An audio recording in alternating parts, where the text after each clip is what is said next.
unbelievable time on campus.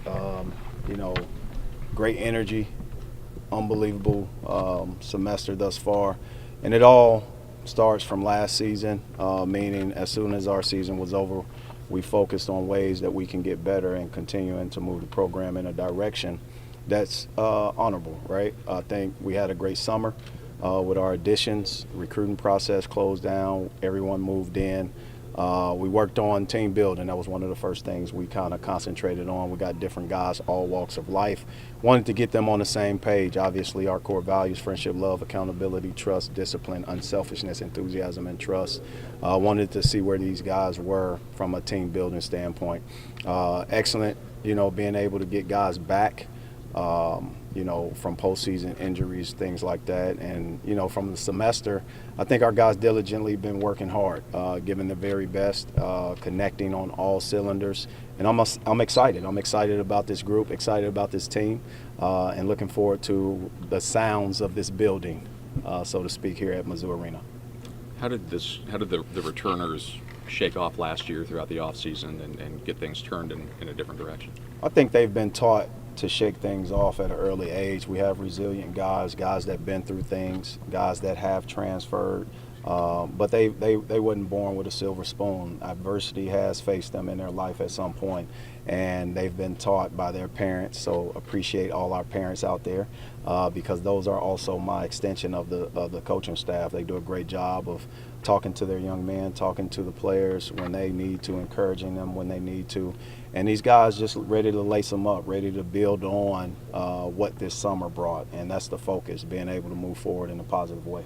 Dennis, you're talking about team building, getting everybody on the same page. Obviously, you've always had to do that every year, but is it even more so every year, kind of a new process now that you've got so much mobility among players? Yeah, you strip everything down from the bare bones, and whenever you have a new program or a new team, a new season, you have new personalities in the locker room. You want to make sure that these guys are connected in a certain way, not just physically when they go out and perform, but emotionally and mentally.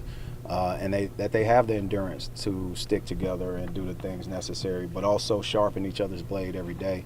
It takes a team to get better over a period of time through their consistency, but also through the challenges that they face when they go against each other in practice, and our guys have been competing at a high level. Has this freshman group, have you found that they've come in with a real mindset of like, we want to fix things, we want to help, we want to get this thing turned around? I love our freshmen, but their characteristics, we saw that when they were communicating with us last season, when they was excited about moving, when they were committed to our institution, when they looked past and beyond, the surface of things. They dug deep. They were able to prepare themselves a certain way, move on campus a certain way, and one of their goals, and this is those guys talking to me. Their goals is, as a unit, as a class, is for all 5 of them to go to the NBA. That's an unbelievable feat to accomplish if it does happen. But they know that they all are going to take different paths, and they all have different hurdles to overcome to get there. So that's starting with the bare basics, but also now when it comes down to learning our system and learning college life, you see how they approach the classroom, you see how they approach the community, you see how they approach just basketball in general and each other, and they've doing a great job assimilating into our culture. Dennis, is there a sense that you maybe need to earn back the fans' trust this year after a season like last year? No, the fans have done a tremendous job. That is our tradition. That is what this university, what the institution, what our sports programs are about. Our fans are third, second, first generation fans as it relates to their connection, not only to this institution, but Missouri, right? They wear that with pride. They put on our colors, school colors, sing our fight song with their head high each and every day. They understand obstacles because that's what our sort of fabric is in the state. What I would say is I'm impressed with having 10,000, having 11,000, having these fans in this building on our last game. It gives us the momentum, but also the belief And I truly believe they're the fuel that gives us opportunity. This can be an unbelievable home court advantage. You can't predict the things that we went through last year, but I'm not focused on last year. I'm focused on what's coming forward and what's moving forward, and that's what new seasons give us, an opportunity to hit the ground running from ground zero. Coach, when you look at this team on the court, what do you want this year's team to be stylistically? I think we have a unique team. We have a balance of leadership seniors. We have a balance of talented freshmen, and we have a balance of core guys that's returning.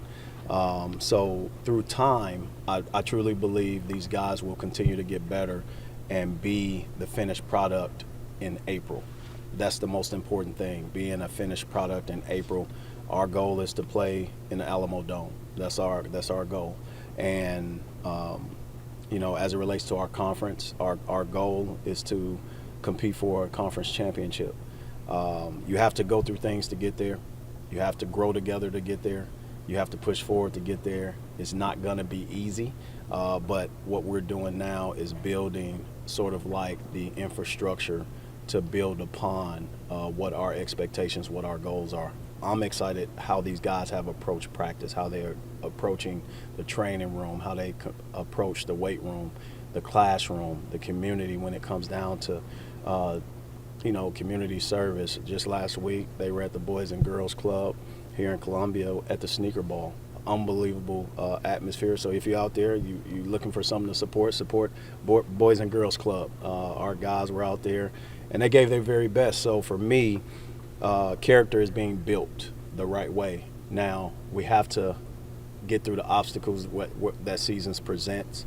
And I'm trying to figure out what those are. You won't know it until real time. So when I find out, you guys will find out, and we'll see the true character of our team. I know a couple of the guys you're taking to media day with you are Mark and Tony, first-year guys that may be a little bit different. But is that an indication you're looking for these guys to step in and be leaders right away? They're first-season guys here, but right. They're seasoned.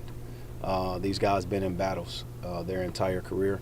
Mark Mitchell, obviously, we know his recruiting process as a McDonald's All-American, being able to choose Duke University, things like that, and then obviously transferring.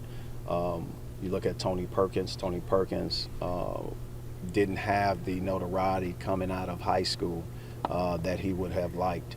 Ended up getting a scholarship to Iowa, and look at his development, second team All Big Ten point guard. I think those guys give us unbelievable experience when you look at the games that they've played, but also the character that they are.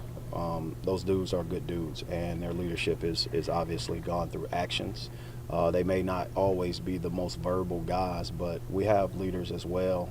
Jeremy Sanchez is one of our captains. He's played for me before in the past, and obviously Caleb Grill is another. But I expect all our guys to be leaders at some point in time. The circumstance and the situation will speak for who needs to step up and pull everybody together and make sure that we're connected. What is in Marquez Warick's game that has made him such a consistent scorer that you obviously hope he brings you? Consistent. I think he's beyond consistent. Marquez Warick is the NCAA's returning active leading scorer, something that he and Zach Edey was one, and as soon as Zach Edey put his name in the draft, Marquez Warick took the reins, and it just speaks for his ability. It's important to understand when a kid is circled on a scouting report and he's still able to go out there and perform at a high level the way he has been able to throughout his career consistently. I've seen it up close and personal. I knew what I saw when I first saw him play, and that was a tremendous, tremendous basketball player on both sides, but also a cerebral dude, and he plays the right way. But he's so efficient that when he gets going, and I'm excited to have him a part of our program. And for me, he still doesn't shoot enough. You know what I mean? A guy like that does not shoot enough for me, and I just want to see him aggressive at all times. At all times, I want to see him aggressive, because you guys know there's great defenders here at this level, and sometimes plays break down, sometimes opportunities aren't there, but if you have guys to be able to make the extra plays, meaning unscripted plays. You have guys that can really take over games late and make big plays for us. Coach, when you talk about having great defenders, what kind of identity do you want to establish on that side of the ball? I think it's important to have a defensive team as it relates to low field goal percentage, being able to defend the line, meaning the three-point line and the free throw line. We have done a poor job. I've done a poor job as a head coach getting results in a free throw game, meaning we've been bottom of our conference the last 2 years. Although I've emphasized it the last 2 years, we've still been somehow at the bottom of that. Maybe I need to get more technical fouls. Maybe I don't. I don't know. But I'm going to make it an emphasis and a point to make sure we're understanding winning the foul line is something that we have to do a better job of. But now on the flip side of that, we can't send guys to the foul line. And no matter if it's us shooting 10, we got to make sure our opponents shoot 9 free throws. We have to be able to find out a way to come out on top when it comes down to the free throw game, and obviously closing possessions. We have length, we have athleticism. This is a better rebounding team by nature. You look at Josh Gray, you look at Mark Mitchell, you look at Tony Perkins, you look at Jacob Cruz, you look at Caleb Grill. Those guys can rebound at a high level, and they can go get the ball. And we have to make sure that our young guys, who are physically gifted as well, pursue the ball in the same way, and I think that will take care of certain areas defensively. But I think ultimately you got to limit certain things, and we have to understand our opponents to take things away. Coach, it seems like tough, physical, and disruptive has kind of been a mantra the players have kind of brought into this team. What does that say about this group? Well, our defensive coordinator, Coach Charbonnet, he's definitely emphasized those 3 words, and it's a part of our program. It's the fabric of which we've approached this season. But I've always approached it that way. Personnel sometimes allows you to play a certain way, and you get the outcomes you get. And you have to not be able to catch every raindrop, so to speak, when you are building teams. And you got to listen to your team. They will tell you what they need more of and what they don't. You can't expect teams who are not talented on that side to become talented on that side. And therefore, the game of basketball, you can lean heavier on the offensive possessions, trying to create opportunities and flow through that, and that will offset some defensive things. Our mentality has been built since June, and we're lucky that our guys have received it in the way that they have. They've been challenged a certain way. But we have a great staff, and our staff is doing a great job. There's always a big focus on the new guys, but entering their second seasons, do you hope to see a jump and expect to see a jump out of Anthony and Trent? Well, my expectations is this, that, I don't wish anything that we went through last year, even to our opponents in the SEC. Our rotation, and those 2 was a part of our rotation. Our rotations missed 111 games altogether. That's unheard of. But when you look at Trent Pierce, he was one of those guys who had an in-season surgery done. You look at Ant Robinson, he lost his grandmother, and he got sick. So that's freshman things that they went through. Everybody's life has different obstacles. But it's one of those things where you have to see guys grow, and these guys have grown. They have taken steps forward from their first year, and pure maturation does it too.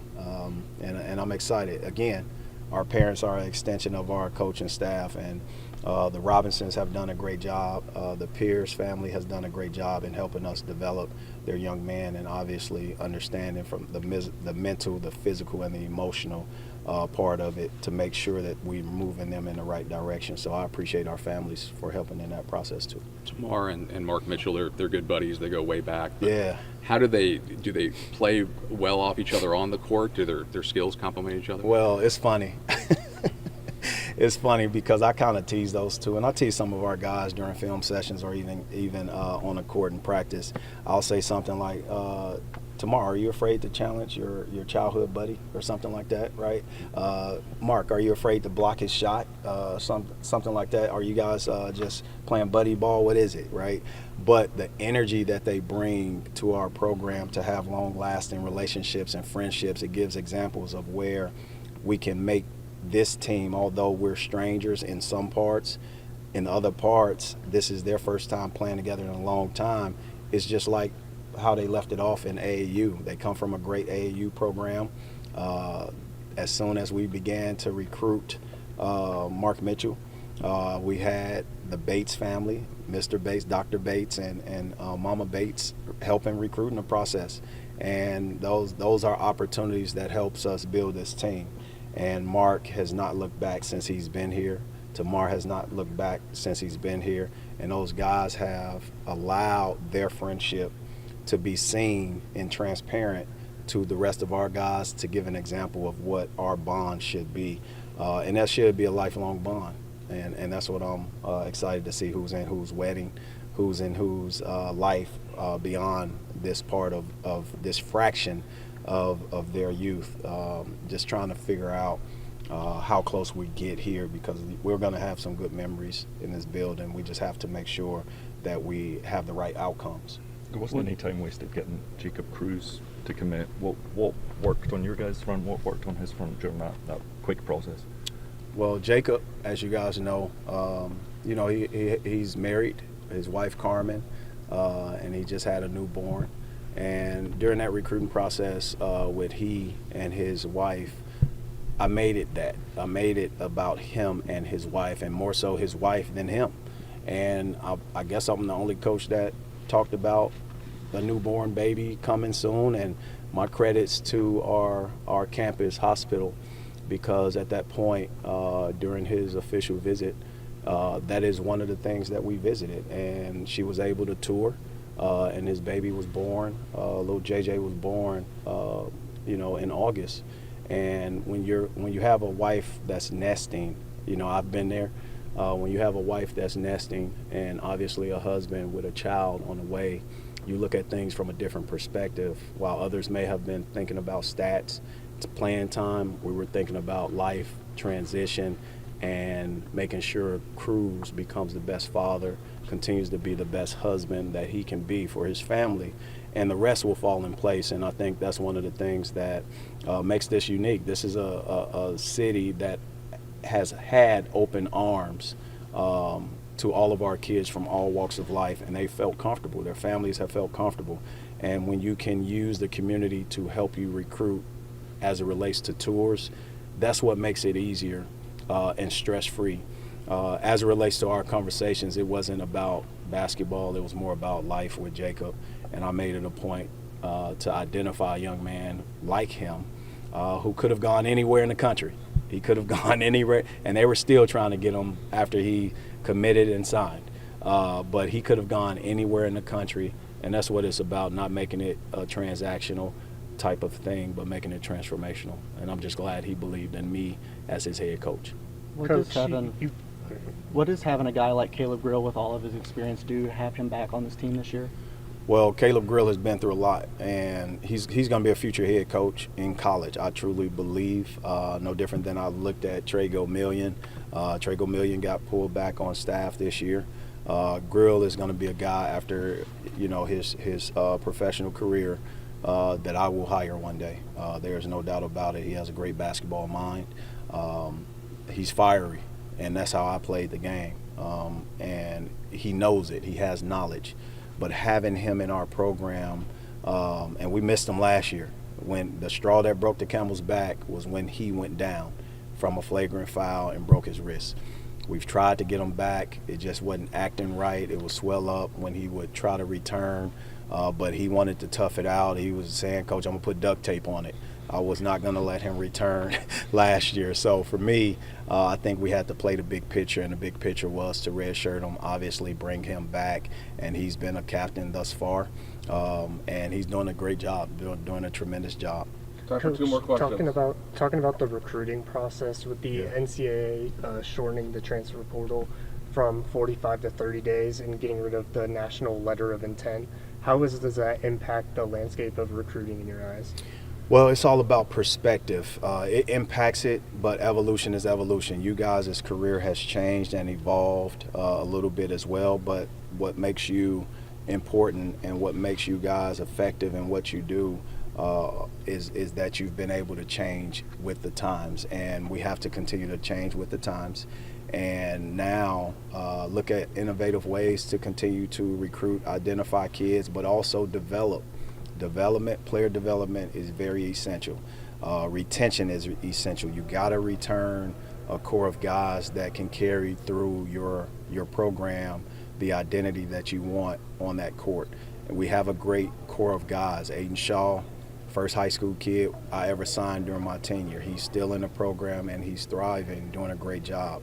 You look at the class after him, you have Ant Robinson and Trent Pierce, right? Gradually, we've increased our high school class, which decreased our portal class, and hopefully those high school classes continue to matriculate forward within our program and not matriculate out of our program, because it's more popular to be in the transfer portal than it is to be a four-year student athlete. I think 20 years down the line, you'll see student athletes going to 4 or 5 different alumni games. That's going to be a little strange to me. But their kids and their wife is going to be shocked and surprised. You play for all these college teams. So for me, it's trying to make sure the right guys stay in the program and that they are able to carry the tradition forward and the expectation forward. You look at those two, but also look at Danny Stevens and J.V. Brown.